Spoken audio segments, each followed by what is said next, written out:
মুহাম্মাদি, আল্লাহ পাক রব্বুল আলামিনের রাসূল এর কাছে প্রশ্ন করছে আল্লাহ রাসূল, এই উম্মতে মুহাম্মাদি এরা সর্বশ্রেষ্ঠ, এরা হয় কি করে?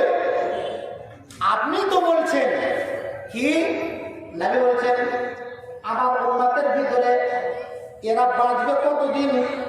এদের অধিকাংশ লোক এরা বাঁচবে 60 থেকে 70 বছর। বলে দূর বলো না, কেউ তো 80 বছর বাঁচছে। আরে পাগল, অধিকাংশ। আজ আমাদের সমাজে যদি লক্ষ্য করে দেখা যায়, যে কয়টা বুড়া বাবাজিকে দেখছি যে 70-80 টাকা পার করে আছে, এই কয়টাকেই দেখছি। তারপরে গুলোকে যদি আমরা মিলাতে যাচ্ছি গড়ে আর অ্যাভারেজে, তাহলে দেখা যাচ্ছে যে শতকরা 80টাই 60-এর কাঁটা পার করতে পারে না, 60-এর কাঁটার আগে আগেই পটল তুলে নিচ্ছে। কথাটা ঠিক কিনা? নবীর ভবিষ্যৎবাণী। আল্লাহ পাক রব্বুল আলামিনের নবীকে বললেন আমার উম্মতের ভিতরে এরা বাঁচবে কতদিন? অধিকাংশ এরা 60 থেকে 70 এর ভিতরে এরা বিদায় নিয়ে নেবে। বন্ধুগণ, আল্লাহ পাকের রাসূলকে প্রশ্ন করা হলো, আল্লাহ রাসূল ইতিপূর্বেকার উম্মত যারা ছিল তারা কতদিন বেঁচেছে? তো হযরত মুসা আলাইহিস সালামের উম্মত, হযরত ঈসা আলাইহিস সালামের উম্মত আর নবীগণ যিনারা ছিলেন তাদের উম্মতদের ভিতরে কেউ তো 1000 বছর বেঁচেছে, কেউ তো 600 বছর বেঁচেছে, কেউ তো 850 বছর বেঁচেছে, কেউ তো 1200 বছর বেঁচেছে, কেউ তো 1400 বছর বাঁচলো। আল্লাহ রাসূল যে লোকগুলো 1400 বছর বাঁচলো, এরা যদি 400 বছর ধরে যদি ইবাদত যদি না করলো, এরা যদি 1000 বছর ধরে যদি ইবাদত করে দেয়, যে সমস্ত লোকগুলো 900 বছর বাঁচলো, এদের ভিতর থেকে এরা যদি 300 বছর যদি ইবাদত যদি না করে দিয়েছে, এরা তাহলে 600 বছর ধরে ইবাদত করলো। আল্লাহ পাকের রাসূল আপনি তো বলছেন আমার উম্মতেরা 60 থেকে 70 এর মাঝে এরা বিদায় নিয়ে নেবে, তাহলে বলুন তো এদের সাথে আমাদের তুলনা কি করে করা যায়? এরা ইবাদত করলো কতদিন? 800 বছর। আমরা ইবাদত করলাম কতদিন? যদি 60 বছর বাঁচা লোকটা, 70 বছর বাঁচা লোকটা এ তো 30 বছর ধরে তো মসজিদেই চিনেনি। 40 বছরের বেলায় যখন কোমরে কনকনি ধরলো আর হাঁটুতে কনকনি ধরলো, তখন এ তো 40-এর পরে মসজিদ যেতে আরম্ভ করলো। তাহলে 70 বছর বাঁচা লোকটা এই দুনিয়াতে ইবাদত করলো কতদিন? তো যদি যোগজাগ করে দেখা যায় তাহলে 30 বছর এই লোকটা ইবাদত করলো। আল্লাহ রাসূল যারা 800 বছর, 900 বছর, 1000 বছর, 1200 বছর, 1400 বছর বাঁচলো, এই লোকগুলোর ইবাদতের সাথে আমাদের ইবাদত ইনভ্যালিড করা যায় কি করে? এটা সম্ভব? আমি আপনি হয়তো মনে মনে ভাবছি এটা সম্ভব নয়। ভাইজান চলুন আয়াতখানা আমি আপনাকে পড়ে শুনিয়েছিলাম। কি আল্লাহ পাক রব্বুল আলামিনের কোরআন বলছে কি, তিলকাল জান্নাতুল লাতী নূরিসু মিন ইবাদিনা মান কানা তাকিয়া। আমার বান্দারা যারা যারা আমার জান্নাতের হকদার হতে চাও, যারা যারা জান্নাতের অংশীদার হতে চাও, তোমাদের মতন লোকটাকে বলছি মান কানা তাকিয়া, তুমি তাকওয়া অবলম্বন করে যাওগা, তুমি তাকওয়াওয়ালা হয়ে যাওগা। যদি তোমার মতন লোকটা যদি তাকওয়াওয়ালা হয়ে যায়, তাহলে আল্লাহ পাক রব্বুল আলামিন বলেছে তাহলেই তুমি আমার জান্নাতের ওয়ারিস হতে পারবে, তাহলে তুমি আমার জান্নাতখানা লাভ করতে পারবে। তাহলে আল্লাহর জান্নাত যেতে গেলে পারে, আল্লাহর জান্নাত লাভ করতে গেলে পারে আমাকে তাকওয়া অবলম্বন করতে হবে। তাকওয়া কি দিয়ে হবে? কোথা থেকে হবে? কেমন করে তাকওয়া হবে? আমাকে যে আল্লাহর জান্নাতে যেতে হবে, তো আল্লাহ পাক রব্বুল আলামিনের রাসূল বলছেন তোমার মান মর্যাদা সব চাইতে বেশি আখিরাতের দিন হাসরের ময়দানে আল্লাহর জান্নাতে যাওয়ার বেলাতেও তোমার মতন উম্মতে মুহাম্মদ আল্লাহর জান্নাতে যাবে। তো আমাদের মতন লোকটা, যেই লোকটা 30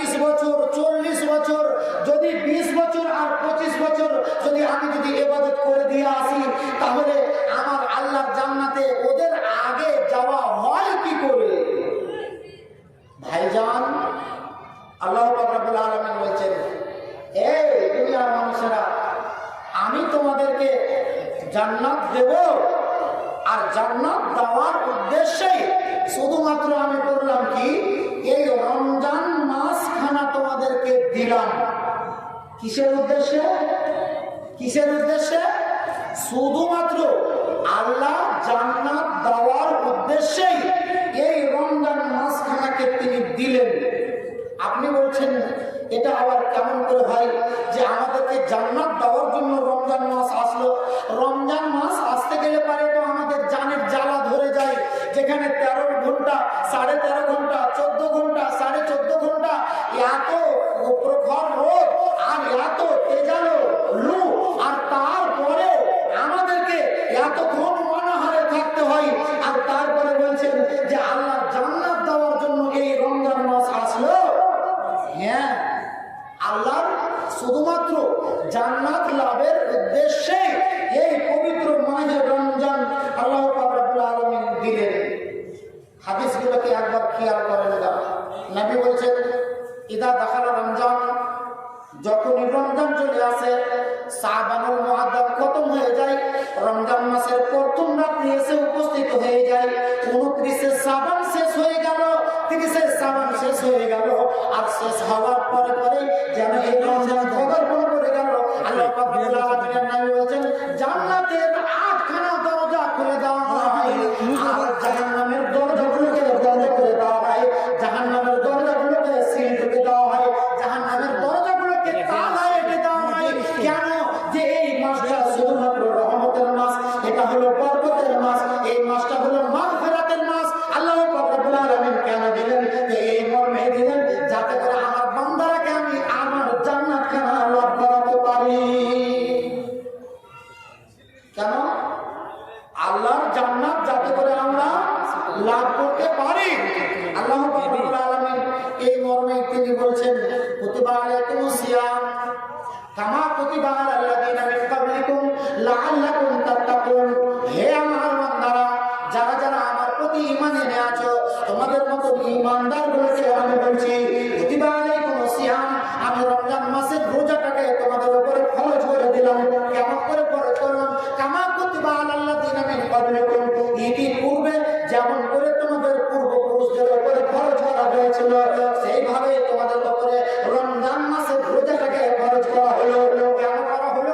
আল্লাহ পাক রব্বুল আলামিন বলেন, লাআল্লাকুম তাত্তাকুন, যাতে করে তোমরা তাকওয়া অবলম্বন করতে পারো, যাতে করে তোমরা তাকওয়াওয়ালা হয়ে যাও, যাতে করে তোমরা পরেজগার হয়ে যাও, যাতে করে তোমরা আল্লাহওয়ালা হয়ে যাও, যাতে করে আল্লাহ ভীরু হও।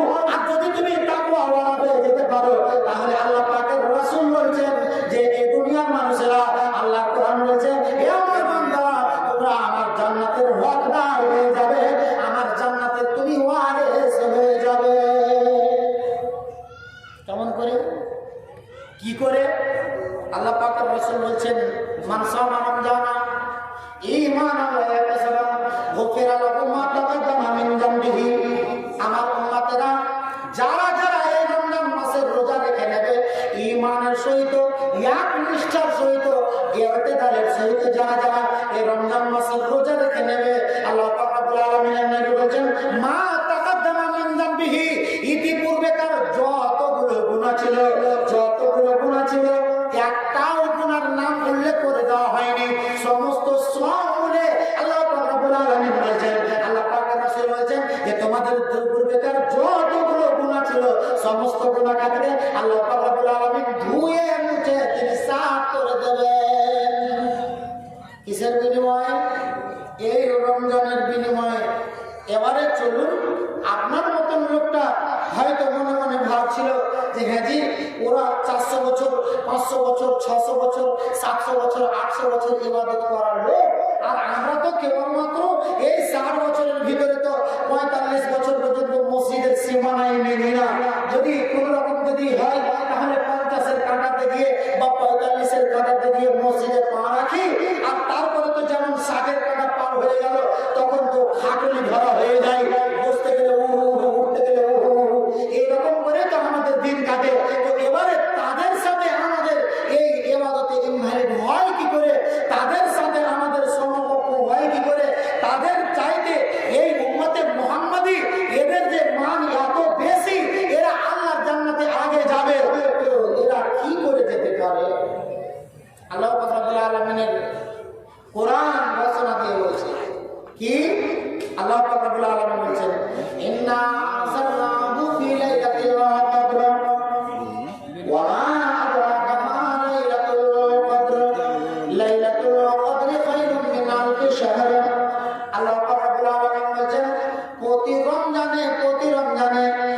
এমন একটি রাত আছে যেই রাত্রিকে আল্লাহ পাক রব্বুল আলামিন বলেছেন লাইলাতুল কদরের রাত।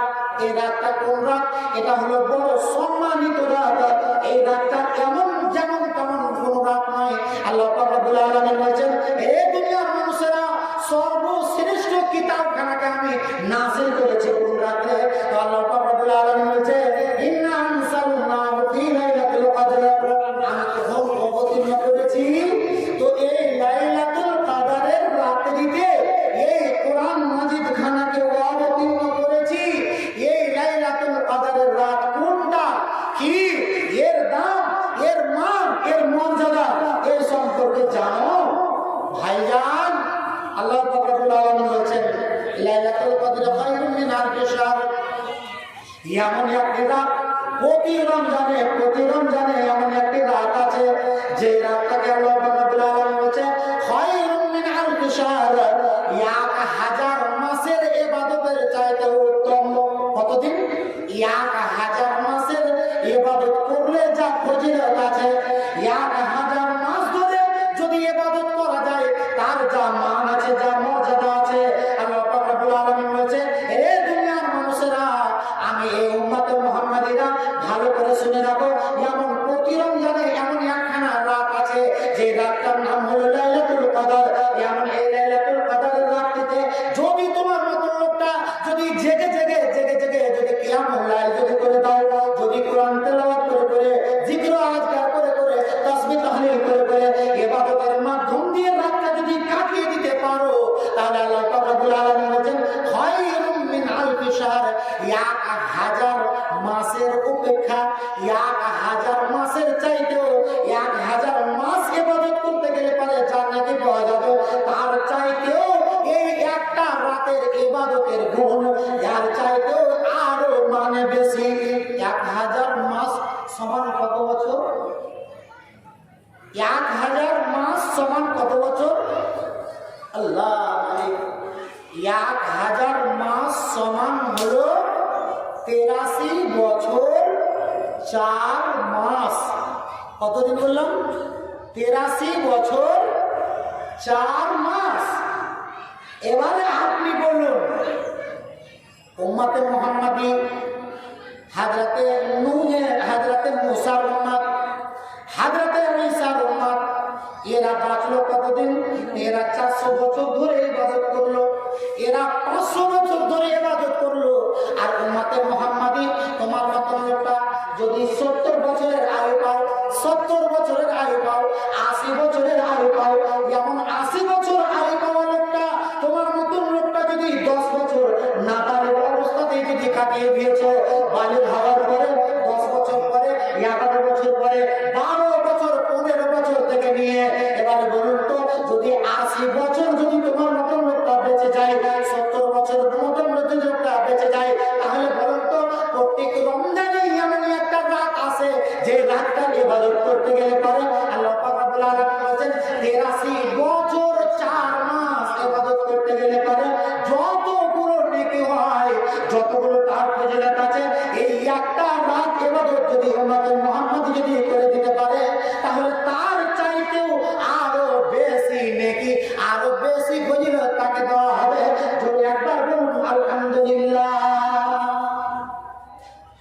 আপনি এবারে বলুন তো, সে আপনার সাথে কোন নবীর উম্মত চক্রাতে আসবে? কোন নবীর উম্মত আপনাকে পারবে? আপনার মতন লোকটা যদি এই রকম একটা রাত, যে রাতটা আমার সামনে আসে, কখন? প্রত্যেক রমজানে হয় আসলে 21 রাত্রিতে, নতুবা 23 রাত্রিতে, নতুবা 25 রাত্রিতে, নতুবা 27 রাত্রিতে, অথবা 29 রাত্রিতে। এবারে আপনাকে বলি যে এই একটা রাত যে আমরা পাবো, সেই রাতটা আমাদেরকে কাটাতে হবে কেমন করে? ইবাদতের মাধ্যম দিয়ে, ইবাদতের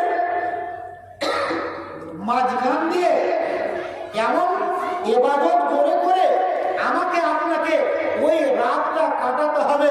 কিন্তু বড় আফসোস যে আমরা এই রাতটারও কদর করি না, রাতটাকে নিয়ে আমরা একেবারে অবহেলার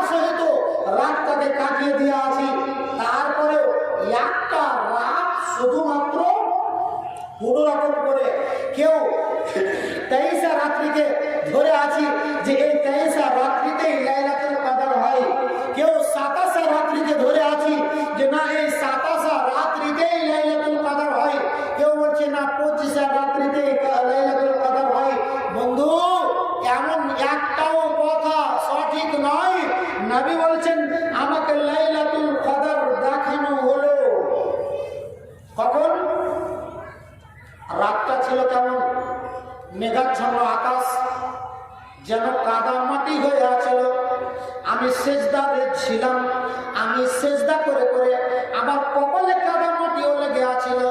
এমন অবস্থাতে নবী বলছেন যে রাতটাতে লাইলাতুল কদর সংগঠিত হয়, যে রাতটাতে লাইলাতুল কদর সংগঠিত হয়, এমন রাতটা সারা রাত কেমন হবে? তো রাতটাতে না বেশি গরম থাকবে না বেশি ঠান্ডা থাকবে। কেমন থাকবে? মাঝামাঝি, বেশি গরম নয় বেশি ঠান্ডাও নয়, মেঘাচ্ছন্ন আকাশ থাকতে পারে। নবী বলছেন সকালবেলায় যখন সূর্য উঠবে পূর্ব গগনে, সকালবেলায় যখন পূর্ব গগনে সূর্য উদিত হবে, তো সূর্য উদিত হওয়ার সময় যেন এই সূর্য অন্য দিনের মতো প্রত্যেক দিনের নেই যে কিরণ নিয়ে বেরিয়ে আসে, সেই দিনটাতে যেন ওই আর কিরণ নিয়ে বেরিয়ে আসবে না। ওই দিনটাতে আর গতি তার যেন তেজালো যেন ওই রকম থাকবে না। সেই রাতটা হবে কেমন? সেই রাতটার ব্যাপারে নবী বলেছেন আমাকে লাইলাতুল কদর দেখানো হলো। আমি আমার সাহাবায়ে কেরামদেরকে আমি করলাম কি? শুনিয়ে দেব, জানিয়ে দেব, লাইলাতুল কদর সম্পর্কে লোকেরাকে বলে দেব। এই মর্মে আগে আসছিলাম, আর আগে আসতে গিয়ে দেখলাম দুজন আমি আমরা, আর তার মাঝখান দিয়ে আমাকে ভুলিয়ে দেওয়া হলো। আল্লাহ পাক রব্বুল আলামিন কেন ভুলালেন? কেন ভুলালেন? আমি আপনি মনে মনে ভাবছি যে এত বড় রাত, এত বড় গুণের রাত, এমন সুবর্ণ সুযোগ আমাদের হাতে এসে আছিল, এই সুবর্ণ সুযোগটা আমাদের হাতছাড়া হয়ে গেল। যদি না ভুলানো হতো, ভাইজান আপনার মতন লোকটা এই 5টা রাত না জেগে একটা রাতেই ইবাদত করে দিয়ে আপনি এতগুলো ফলাফল শুধু নিয়ে নেব এই ভাবনা ভেবে আছেন। বন্ধু শুনেন, ভালো করে শুনে রাখেন, এরকম একটা রাত জেগে দিয়ে শুধু এই লাইলাতুল কদর পাওয়া যাবে না। আপনাকে 5টা রাত এইভাবে জেগে দিতে হবে। নবীর স্ত্রী আমাদের আয়েশা বলছেন যে যখন এই আখেরি আশরা অর্থাৎ শেষ 10টি রাত যখন পৌঁছিয়ে যেত, নবী আমাদেরকে জাগাতেন। আমরা কোমর কষে নিতাম, আমরা মজবুত হয়ে যেতাম যে আমরাকে রাত জাগরণ করতে হবে। আমরা এমন 5টা রাত আমরা করতাম কি? জাগরণ করতাম। 5টা রাত আমরা জাগরণ করতাম।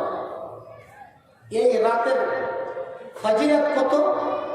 রাতটাতে ইবাদত করতে গিয়ে বেশির বেশি ইবাদত করতে হবে। আম্মা জান আয়েশা নবীজিকে জিজ্ঞাসাবাদ করছেন, আল্লাহ রাসূল এমন লাইলাতুল কদর যদি আমি পাই, এমন লাইলাতুল কদর যদি আমি পাই, তাহলে এই লাইলাতুল কদরের রাত্রিতে আমি আল্লাহর কাছে কি দোয়া চাইবো, আমি আল্লাহর কাছে কি দোয়া করব?